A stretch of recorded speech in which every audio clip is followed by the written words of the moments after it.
Hello दोस्तों, GK उत्कर्ष cycle में आप लोगों को स्वागत है। तो ज्ञान बिंदु जीएस अकेडमी द्वारा बिहार पुलिस का स्पेशल इंडियन पॉलिटी शुरू हुआ है, जो कि ज्ञान बिंदु जीएस अकेडमी जो है पटना का नंबर 1 संस्थान है। और जो भी इनका मटेरियल होता है ज्ञान बिंदु जीएस अकेडमी का, और जो एग्ज़ाम में आने का बहुत संभावना होता है, जो कि रोशन आनंद द्वारा प्रोवाइड किया जाता है। तो आइए शुरू करते हैं, जिसमें हम 2 वीडियो अपलोड कर चुके हैं। आप लोग नहीं देखे हैं तो उस वीडियो को ज़रूर देखिएगा, और इसके बाद इस वीडियो को ज़रूर देखिएगा। तो आइए शुरू करते हैं तीसरा वीडियो। तो हम 100 तक क्वेश्चन पढ़ा चुके हैं इंडियन पॉलिटी का, आप लोग देख लीजिएगा। शुरू करेंगे 101 से। तो आइए शुरू करते हैं 101 का पहला क्वेश्चन। भारतीय संविधान के कौन से अनुच्छेद नागरिकता से संबंधित है? तो इसका सही आंसर हो जाएगा ऑप्शन सी, 551 अनुच्छेद 551 जो है ना, यह नागरिकता से संबंधित है। दोस्तों, अपने वीडियो को आप लोग एक बार लाइक कर दीजिए। आशा करते हैं कि लाइक कर दिए होंगे और चैनल को सब्सक्राइब भी कर दिए होंगे। तो क्वेश्चन पर आते हैं। भारत के संविधान के भाग में हम नागरिकता से संबंधित प्रावधानों को पाते हैं, किस भाग में? तो इसका सही आंसर हो जाएगा ऑप्शन बी हो जाएगा, भाग 2 में हम नागरिकता से संबंधित प्रावधानों को पाते हैं, भाग 2 में। आते हैं अगले क्वेश्चन पे। तो अगला क्वेश्चन है, भारतीय नागरिकता अधिनियम 1935 के अनुसार नागरिकता किस आधार पर प्राप्त की जा सकती है? तो इसका सही आंसर हो जाएगा ऑप्शन डी हो जाएगा, जो कि 1, 2, 3, 4 यानी सभी कथन सही है। तो आइए सभी कथन को देखते हैं। तो पहला कथन है, वंश परंपरा के अनुसार नागरिकता प्राप्त किया जा सकता है अधिनियम 1935 के तहत, और देशीयकरण के तहत भी प्राप्त किया जा सकता है, और उसके बाद है पंजीकरण के माध्यम से ही प्राप्त किया जा सकता है। और चौथा नंबर कथन है, भूमि विस्तार के द्वारा भी नागरिकता प्राप्त किया जा सकता है भारतीय नागरिकता अधिनियम 1935 के तहत। इसका सही आंसर हो जाएगा ऑप्शन डी हो जाएगा। आगे क्वेश्चन है, भारत की नागरिकता कितने प्रकार से समाप्त हो सकता है? तो इसका सही आंसर हो जाएगा ऑप्शन एक हो जाएगा, 3 प्रकार से भारत की नागरिकता को समाप्त किया जा सकता है। अभी तक मेरे चैनल को सब्सक्राइब नहीं किए हैं तो कर लीजिएगा। क्वेश्चन है, भारत में नागरिकता समाप्त की जा सकती है किसके दौरान? तो इसका सही आंसर हो जाएगा ऑप्शन डी हो जाएगा, इनमें से कोई नहीं। आते हैं अगला क्वेश्चन पे। अगला क्वेश्चन है, माता की नागरिकता के आधार पर विदेश में जन्म लेने वाले बच्चों को नागरिकता प्रदान करने का प्रावधान कब किया गया था? तो इसका सही आंसर हो जाएगा ऑप्शन सी हो जाएगा, जो कि 1992 के तहत नागरिकता प्रदान करने के लिए यह प्रावधान किया गया था। आगे आते हैं क्वेश्चन पर। अगला क्वेश्चन होगा, मौलिक अधिकार के संदर्भ में निम्न में से कौन सा कथन असत्य है? मतलब गलत को चुन लेना है। तो इसका गलत हो जाएगा सी, गलत को नहीं देखेंगे। आइए सही को देखते हैं। तो सही कथन है, इसे संयुक्त राज्य अमेरिका के संविधान से लिया गया है, सही है। मौलिक अधिकार संयुक्त राज्य अमेरिका से लिया गया है। और बी में है, इसका वर्णन संविधान के भाग 3 में अनुच्छेद 12 से 35 तक है, ये भी सही है। मौलिक अधिकार का जो वर्णन है 12 से 35 तक है। तो ए बी सही है, और जो गलत चुना था सी गलत हो जाएगा। इसका डी भी देख लेते हैं। तो इसका डी भी सही है। यह है, मैग्ना कार्टा एक फ्रांसीसी शब्द है, और जिसका प्रयोग सर्वप्रथम इंग्लैंड में हुआ था। तो इसका सी जो था गलत था। और आगे देखते हैं, मौलिक अधिकारों की सुरक्षा के लिए व्यक्ति उच्च न्यायालय में किस अनुच्छेद के तहत जा सकता है? तो इसका सही आंसर हो जाएगा ऑप्शन बी हो जाएगा, अनुच्छेद 226 के तहत मौलिक अधिकारों की सुरक्षा के लिए व्यक्ति जो है यह न्यायालय में, उच्च न्यायालय में जा सकता है, 226 के तहत उच्च न्यायालय। आगे क्वेश्चन है, निम्न कथनों पर विचार करें। तो निम्न कथनों पर विचार करना है। तो आइए देखते हैं ऑप्शन। कथन है, 1931 ईस्वी में कराची अधिवेशन में कांग्रेस ने घोषणा पत्र में मूल अधिकारों को मांग की थी, यह सही है। जो मूल अधिकारों को मांग किया गया था 1931 में कराची अधिवेशन में मांग किया गया था। मूल अधिकारों का प्रारूप जवाहरलाल नेहरू ने बनाया था, सही है। जवाहरलाल नेहरू द्वारा मूल अधिकारों को प्रारूप को बनाया गया था। इस अधिवेशन का अध्यक्षता सरदार वल्लभ पटेल ने की, ये भी सही है। इस अधिवेशन का अध्यक्षता जो किया था सरदार वल्लभ पटेल ने, इन्हीं के द्वारा किया गया था 1931 में कराची अधिवेशन में। तो सभी कथन सही है, तो इसका आंसर हो जाएगा ऑप्शन डी हो जाएगा 1, 2 और 3। आते हैं अगले क्वेश्चन पे। तो अगला क्वेश्चन है मिलान करना है, तो आइए मिलान करते हैं। तो पहला है समानता का अधिकार, तो यह 14 से 18। और उसके बाद स्वतंत्रता का अधिकार, तो ये हो जाएगा अनुच्छेद 19 से 22। और सी में है शोषण का विरोध अधिकार, तो ये हो जाएगा अनुच्छेद 23 से 24। और धार्मिक स्वतंत्रता का अधिकार, तो इसका सही आंसर हो जाएगा डी हो जाएगा अनुच्छेद 28 से, तो धार्मिक स्वतंत्रता अनुच्छेद 25 से 28 होगा, यहाँ पर टाइपिंग मिस्टेक है, धार्मिक 25 से 28। और ई में है शिक्षा एवं संस्कृति का अधिकार, तो ये हो जाएगा अनुच्छेद 29 से 30। तो इसका सही आंसर हो जाएगा ऑप्शन 1 हो जाएगा 5, 1, 2, 3 और 4। आते हैं अगले क्वेश्चन पे 111 पर। अभी तक मेरे वीडियो को लाइक नहीं किया तो कर दीजिएगा। निम्नलिखित में कौन सा कथन असत्य है, मतलब गलत को चुन लेना है। तो आइए गलत को चुनते हैं। तो जो गलत है यह डी हो जाएगा इसका आंसर। और सही को देख लेते हैं। मौलिक अधिकार में संशोधन हो सकता है, बी में है मूल संविधान में 7 मौलिक अधिकार थे, ये भी सही है। और सी में होगा संपत्ति का अधिकार को मौलिक अधिकार से हटाकर इसे संविधान के भाग 12 में अनुच्छेद 300 क के अंतर्गत कानूनी अधिकार के रूप में रखा गया था, ये भी सही है। तो ये भी सही है, तो इसका आंसर डी हो जाएगा, जो कि गलत है। 112 नंबर क्वेश्चन है सूची 1 को सूची 2 से सम्मिलित कीजिए तथा सूचियों के नीचे दिए गए कूट से सही उत्तर का चयन करें। तो आइए देखते हैं, इसमें मिलान करने के लिए दिया है। और दोस्तों वीडियो को स्किप नहीं कीजिएगा। तो आइए मिलान करते हैं। पहला है ए में है विधि के समक्ष समानता, तो इसका हो जाएगा अनुच्छेद 14 हो जाएगा। और उसके बाद अनुच्छेद 14 हो जाएगा। और बी में है धर्म, नस्ल, जाति, लिंग या जन्म के आधार पर भेदभाव निषेध, तो इसका हो जाएगा 5 नंबर हो जाएगा, अनुच्छेद 15 हो जाएगा। और सी में है लोक नियोजन की समानता, तो अवसर की समानता, लोक नियोजन की समानता, जो कि अनुच्छेद 16 में हो जाएगा। डी में है अस्पृश्यता का अंत, अनुच्छेद 17।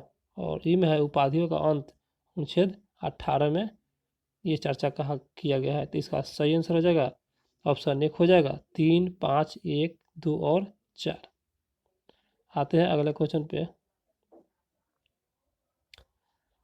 तो 113 नंबर क्वेश्चन होगा। 113 का क्वेश्चन, भारत के संविधान का निम्नलिखित में से कौन सा अनुच्छेद प्रेस की स्वतंत्रता से संबंधित है। तो इसका सही आंसर हो जाएगा ऑप्शन 1 हो जाएगा 19 के 1 में, जो है यह प्रेस की स्वतंत्रता से संबंधित है, 19 के 1 में। आते हैं अगला क्वेश्चन पे। अगला क्वेश्चन है निम्नलिखित में किस अनुच्छेद में कहा गया है कि किसी भी व्यक्ति को एक ही अपराध के लिए सिर्फ एक ही सजा दी जाएगी। तो इसका सही आंसर हो जाएगा ऑप्शन 1 हो जाएगा अनुच्छेद 20 के क्लाउज 1 में कहा गया है कि एक ही अपराध करने पर सिर्फ एक ही सजा दी जाएगी। अनुच्छेद 20 के क्लाउज 1 में ये बात कहा गया है। आते हैं अगले क्वेश्चन पे। अगला क्वेश्चन है संविधान के किन अनुच्छेदों के अनुसार ओबीसी और अन्य पिछड़ा वर्ग को आरक्षण प्रावधान किया गया है। तो इसका सही आंसर हो जाएगा ऑप्शन सी हो जाएगा, जो कि अनुच्छेद 15 का क्लाउज 4 और 16 का क्लाउज 4 में यह बात कहा गया है, ओबीसी और अन्य पिछड़ा वर्ग को आरक्षण।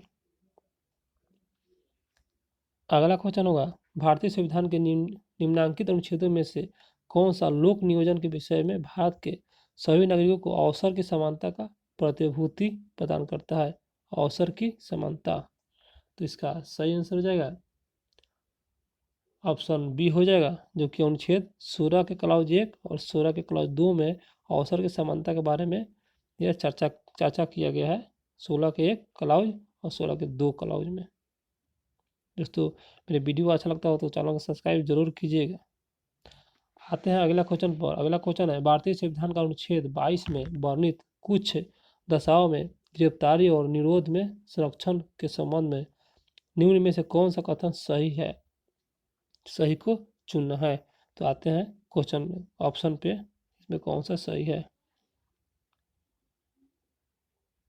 तो इसका सही आंसर हो जाएगा ऑप्शन डी हो जाएगा, जो कि उपयुक्त में सभी अधिकार, जो कि सही है। तो पहला पढ़ते हैं।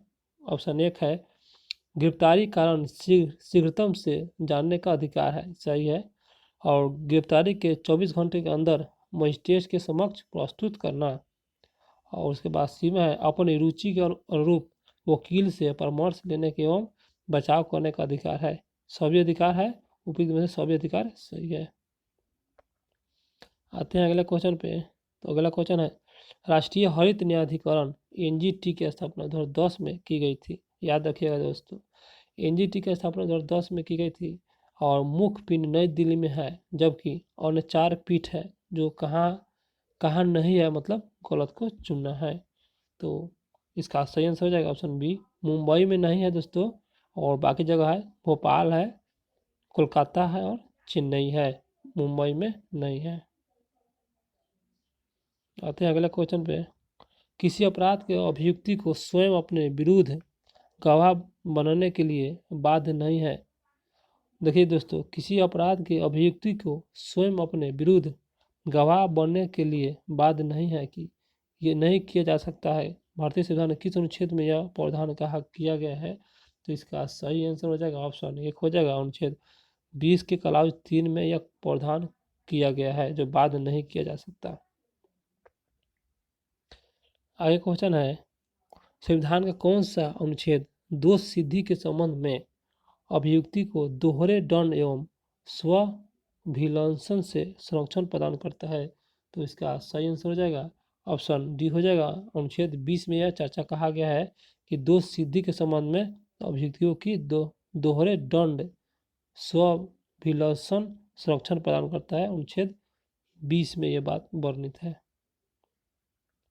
आगे है, किसी व्यक्ति को एक ही अपराध के लिए एक बार से अधिक अभियोजित और दंडित नहीं किया जाएगा। अपराधों के लिए दोष सिद्धि के संबंध में उपयुक्त संरक्षण को किस अनुच्छेद में अंतर्गत दिया गया है? तो इसका सही आंसर हो जाएगा ऑप्शन बी हो जाएगा, जो कि अनुच्छेद 19 के 20 में, अनुच्छेद 20 में कहा गया है दोष सिद्धि के संबंध में। आगे क्वेश्चन है, बंदी बनाए गए व्यक्ति के मौलिक अधिकारों की रक्षा किस अनुच्छेद में प्रदत्त की गई है? तो इसका सही आंसर हो जाएगा ऑप्शन डी हो जाएगा, जो कि अनुच्छेद 22 में यह कहा गया है कि बंदी बनाए गए व्यक्ति के मौलिक अधिकार की रक्षा, जो व्यक्ति बंदी बनाया जाता है उसके मौलिक अधिकारों की रक्षा हेतु अनुच्छेद 22 में यह बात की चर्चा किया गया है, अनुच्छेद 22। आगे क्वेश्चन है, भारतीय संविधान के किस अनुच्छेद में विधि की साम्यक प्रक्रिया से सिद्धांत को शामिल किया गया है? तो इसका सही आंसर हो जाएगा ऑप्शन सी हो जाएगा, अनुच्छेद 21 में यह प्रावधान किया गया है विधि की साम्यक प्रक्रिया सिद्धांत, अनुच्छेद 21। आगे है क्वेश्चन, निम्नलिखित में कौन सा एक सुमेलित नहीं है, मतलब गलत को चुनना है। तो 124 के आते हैं, 124 नंबर कौन सा गलत है, देखते हैं।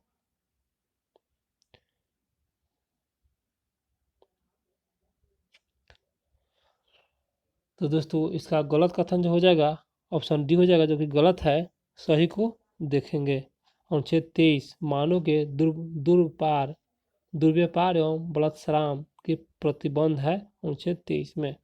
और अनुच्छेद 24 है, कारखानों में बालकों को नियोजन प्रतिषेध, यह अनुच्छेद 24 में यह बात कहा गया है। और सी में है अनुच्छेद 26, जो कि धार्मिक कार्यों के प्रबंधक की स्वतंत्रता अनुच्छेद सी में है। आगे देखते हैं क्वेश्चन, धार्मिक स्वतंत्रता के अधिकार के प्रावधानों के अंतर्गत सम्मिलित है। धार्मिक स्वतंत्रता के अधिकार के अंतर्गत, तो इसका सही आंसर हो जाएगा ऑप्शन 1, 2 और 3, और चौथा नंबर गलत होगा। तो तीनों देख लेते हैं सही को। पहला है धर्म प्रचार करने का अधिकार, यह सही है। ये धार्मिक स्वतंत्रता के अधिकार के प्रावधान है। धर्म प्रचार करने का अधिकार है, आप धर्म प्रचार कर सकते हैं। और सिखों को कृपाण धारण करने एवं रखने का अधिकार है। और राज्य के समाज सुरक्षा, राज्य के समाज सुधारक, विधि निर्माण अधिकार, ये सब दिया गया है। और जो गलत कथन चुनना था, जो कि कथन 4 जो है गलत है, तो इसका सही आंसर हो जाएगा ऑप्शन 1 हो जाएगा, 1, 2 और 3। अगला क्वेश्चन होगा, निम्नलिखित युग्मों में से कौन सा सुमेलित है? सही को चुनना है। तो इसका सही आंसर हो जाएगा, इसका सही आंसर हो जाएगा ऑप्शन डी हो जाएगा, जो कि सही है। तो शिक्षा संस्थाओं की स्थापना तथा प्रशासन करने के अल्पसंख्यक अनुच्छेद 31 में यह कहा गया है। सही को चुनना था। आते हैं अगला क्वेश्चन पे। अगला क्वेश्चन होगा दोस्तों, वीडियो को स्किप नहीं कीजिएगा। निवारक निरोधक अधिनियम अधिकार प्रतिबंध लगता है, मतलब लगाता है। निवारक निरोधक अधिनियम अधिकार पर प्रतिबंध लगाता है। तो इसका सही आंसर हो जाएगा ऑप्शन डी हो जाएगा, जो कि स्वतंत्रता के अधिकार पर यह नियम प्रतिबंध लगाता है, स्वतंत्रता के अधिकार पर। आगे क्वेश्चन है, निम्नलिखित में कौन सा सुमेलित नहीं है, मतलब गलत को चुन लेना है। तो इसका आंसर जो है ना, सही को देखेंगे, ये सही है। अंतरिक्ष सुरक्षा व्यवस्था अधिनियम मीसा 1971 में लागू किया गया था, सही है, मीसा 1971। और विदेश मुद्रा संरक्षण व तस्करी निरोध अधिनियम 1974, तस्करी निरोध अधिनियम 1974, यह सही है। आते हैं और ऑप्शन पे। और सी में है राष्ट्रीय सुरक्षा कानून 1980 में ये बनाया गया था, ये भी सही है। तो ए बी सी सही, तो डी हो जाएगा गलत। आते हैं अगले क्वेश्चन पे। निम्न कथनों पर विचार कीजिए। तो विचार करना है, तो आइए देखते हैं। पहला कथन, वर्तमान में समुदायों को मुस्लिम, पारसी, ईसाई, सिख, बौद्ध, जैन अल्पसंख्यक वर्गों को दर्जा प्रदान किया गया। सही है, वर्तमान में दर्जा दिया गया था इन सभी को। और कथन 2 में है, अल्पसंख्यक समुदाय के समुचित विकास के लिए 2005 में केंद्र सरकार द्वारा प्रधानमंत्री का 15 सूत्री कार्यक्रम प्रारंभ किया गया था। सही है, 15 सूत्री कार्यक्रम 2015 में, सॉरी दोस्तों, 2005 में केंद्र सरकार द्वारा शुरू किया गया था, ये भी सही है। कथन 1, कथन 2 सही है। तो इसका आंसर हो जाएगा सी, 1 और 2। अगला क्वेश्चन है, संवैधानिक उपचारों का अधिकार किसने संविधान की आत्मा कहा? तो इसका सही आंसर हो जाएगा, किसने कहा था? तो इसका सही आंसर हो जाएगा ऑप्शन सी हो जाएगा, बाबा साहेब द्वारा कहा गया था। संवैधानिक उपचारों का अधिकार जो है संविधान की आत्मा कहा है बाबा साहेब। आगे क्वेश्चन है, निम्नलिखित में कौन सा अधिकार भारतीय संविधान के अनुच्छेद 32 के अंतर्गत प्रवर्तित किए जा सकते हैं, अनुच्छेद 32 के तहत? तो इसका सही आंसर हो जाएगा ऑप्शन बी हो जाएगा, जो कि मौलिक अधिकारों को प्रवर्तित किया जा सकता है अनुच्छेद 32 के तहत मौलिक अधिकार। आगे है, मौलिक अधिकारों को लागू करने के लिए निम्नोक्त में से किसी न्यायालय द्वारा जारी किया जा सकता है। तो इसका सही आंसर हो जाएगा ऑप्शन सी हो जाएगा, समादेश रीट। रीट के तहत जो है ना, मौलिक अधिकारों को लागू करने के लिए जो है निम्नोक्त में से न्यायालय द्वारा जारी किया जा सकता है। तो यह है समादेश रीट जारी किया जा सकता है न्यायालय द्वारा। आगे है, मिलान करना है। तो थोड़ा सा पेज को जूम कर देते हैं ताकि आप लोग को दिख जाएगा। तो पहला है बंदी प्रत्यक्षीकरण। तो इसका ये हो जाएगा अधीनस्थ न्यायालय का लेख। उसके बाद है परमादेश। तो यह हम आदेश देते हैं, इसका मतलब होता है हम आदेश देते हैं, मतलब परमादेश। सी में है उत्प्रेषण, तो यह हो जाएगा पूर्णतः सूचित किए, पूर्णतः सूचित किए, इसका मतलब हो गया उत्प्रेषण का मतलब पूर्णतः सूचित किए। उसके बाद प्रतिषेध, प्रतिषेध, तो ये हो जाएगा, सही दोस्तों फिर से मिला रहे हैं, थोड़ा मिस्टेक हो गया है। पहला है बंदी प्रशिक्षकरण, तो यह हो जाएगा सहज शरीर प्रस्तुत करना। बंदी प्रशिक्षकरण का मतलब होता है पूरे शरीर को प्रस्तुत करना, इसके 4 नंबर हो जाएगा कथन में। और उसके बाद है परमादेश, तो परमादेश हो जाएगा हम आदेश देते हैं। और सी में है उत्प्रेषण, जो कि पूर्णतः सूचित किया, सूचित कीजिए, पूर्णतः सूचित कीजिए। और प्रतिषेध, तो प्रतिषेध हो जाएगा यह अधीनस्थ न्यायालय का लेख। और ये में है अधिकार पृष्ठ, तो यह हो जाएगा किस अधिकार से, उसी को हम अधिकार पृष्ठ कहते हैं कि आप किस अधिकार से काम करते हैं, तो उसे किस अधिकार से। तो इसका सही आंसर हो जाएगा ऑप्शन बी हो जाएगा 4, 3, 1, 5 और 2। आते हैं अगला क्वेश्चन, क्वेश्चन लंबा होगा, थोड़ा एडजस्ट कीजिए आप लोग। व्यक्तिगत स्वतंत्रता के लिए निम्नलिखित में से कौन सी रीट याचिका दायर की जा सकती है, किसके संदर्भ में, तो व्यक्तिगत स्वतंत्रता के लिए। तो आइए देखते हैं इसका क्या है, 134 में क्या क्या कहा गया है। तो इसका सही आंसर हो जाएगा ऑप्शन सी हो जाएगा, जो कि हेवियस कॉर्पस रीट जारी किया जा सकता है, हेवियस कॉर्पस रीट। अगला क्वेश्चन है व्यक्ति, निगम अथवा अधीनस्थ अधिकरण जिस कार्य करने के लिए अबंध है उस कार्य को करने के लिए जारी करने वाले रीट को कहते हैं। तो इसका सही आंसर हो जाएगा ऑप्शन बी हो जाएगा, जो कि परमादेश कहेंगे इस रीट को। आगे क्वेश्चन होगा निम्नोक्त समादेशों में कौन सा समादेश किसी अवैध व्यक्ति से सरकारी पद को बचाने के लिए जारी किया जा सकता है। तो इसका सही आंसर हो जाएगा ऑप्शन डी हो जाएगा, अधिकार पृष्ठ कहेंगे। निम्नोक्त समादेशों में कौन सा समादेश किसी अवैध व्यक्ति से सरकारी पद को बचाने के लिए जारी किया जा सकता है, तो यह अधिकार पृष्ठ जारी किया जा सकता है बचाने के संदर्भ में। आगे क्वेश्चन है मूल अधिकारों से संबंधित निम्नांकित निर्णयों का सही कालानुक्रम लिखे, तो उसे सजाना है। तो इसका आंसर हो जाएगा फर्स्ट, पहले हो जाएगा बेरूबारी बनाम भारत संघ, उसके बाद हो जाएगा गोलकनाथ बनाम पंजाब राज्य, और उसके बाद हो जाएगा केशवानंद भारतीय बनाम केरल राज्यवाद, और उसके बाद 3 नंबर हो जाएगा मिनर्वा मिल्क बनाम भारत संघ। इसका आंसर 1 हो जाएगा। अगला क्वेश्चन होगा 24वां संविधान संशोधन किससे संबंधित है, तो इसका सही आंसर हो जाएगा ऑप्शन सी हो जाएगा, मूलभूत अधिकार से संबंधित है। 24वां संविधान संशोधन मूलभूत अधिकारों से संबंधित है।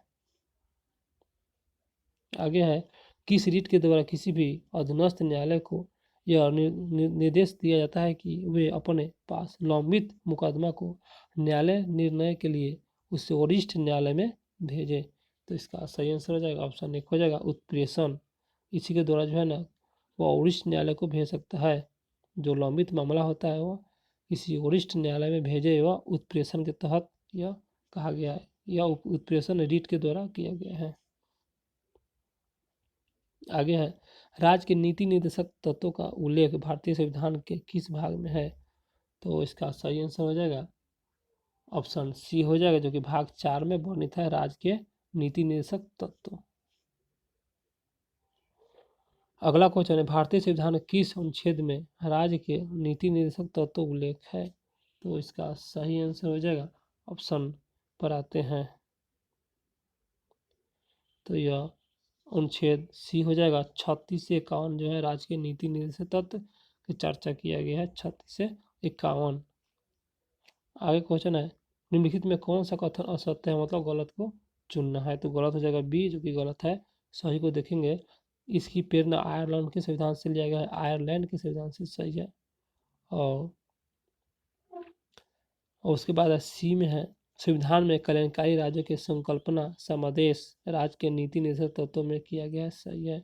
डी में है कल्याणकारी राज्य का उद्देश्य सामाजिक और आर्थिक प्रजातंत्र की स्थापना करना सभी का गलत की चुना था, इसका आंसर बी हो जाएगा, जो कि गलत है। आते हैं अगले क्वेश्चन पर। भारत सरकार अधिनियम 1935 में अंतर्विष्ट अनुच्छेद प्रपत्र जो है किस वर्ष मतलब वर्ष 1950 में भारत के संविधान में किस रूप में समाविष्ट किया गया था 1950 में। तो 1935 में अंतर्विष्ट अनुच्छेद प्रपत्र था, वो किस रूप में जो है 1950 में भारत के संविधान में समाविष्ट किया गया था। तो आइए देखते हैं, इसका आंसर सी हो जाएगा, भारत सरकार के कार्य का संचालन हेतु समाविष्ट किया गया था। अगला क्वेश्चन होगा, किसका मिलान गलत है, गलत को चुनना है। तो इसका जो गलत है सी है, जो कि सही को चुना था, यह गलत है, गलत को नहीं देखेंगे, सही को देखेंगे। राज्य लोक कल्याण अभिवृद्धि अनुच्छेद 38 में है, सही है। और बी में है धन का समान वितरण अनुच्छेद 39 के गाँव में, क्योंकि धन का समान वितरण। डी में है मजदूरी एवं कुटीर उद्योग को प्रोत्साहन करना अनुच्छेद 43 में, मजदूरी एवं कुटीर उद्योग को प्रोत्साहन अनुच्छेद 43। आगे है 42वें सिद्धांत संशोधन किस अनुच्छेद के अंतर्गत नए नीति निर्देशक सिद्धांत जोड़े गए थे। तो इसका सही आंसर हो जाएगा ऑप्शन डी हो जाएगा, उपयुक्त में सभी जो जोड़ा गया है 42वां सिद्धांत संशोधन के अंतर्गत। तो देखते हैं पहला ऑप्शन पर आते हैं, अनुच्छेद 39 से क में या 39 के क जोड़ा गया था, याद रखिएगा, और 43 के क, 39 क 43 क और उसके बाद 48 का, ये सब जोड़ा गया था, 39 क 43 क और 48 क। आगे है 15 अगस्त 1995 से प्रभाव में आया राष्ट्रीय सामाजिक कार्यक्रम भारतीय संविधान के किस अनुच्छेद के प्रावधानों को पूर्ति करता है। तो जो इसका सही आंसर हो जाएगा ऑप्शन एक हो जाएगा, अनुच्छेद 41 में यह बात कहा गया है कि 15 अगस्त 1995 में जो प्रावधान में आया राष्ट्रीय सामाजिक कार्यक्रम जो अनुच्छेद के अंतर्गत प्रावधानों को पूर्ति करता है, यह अनुच्छेद 41 है। मिलान करना है, सूची 1 को सूची 2 से सुमेलित कीजिए और सूचियों में नीचे दिए गए फोटो से सही उत्तर का उत्तर चुनिए। आइए मिलान करते हैं।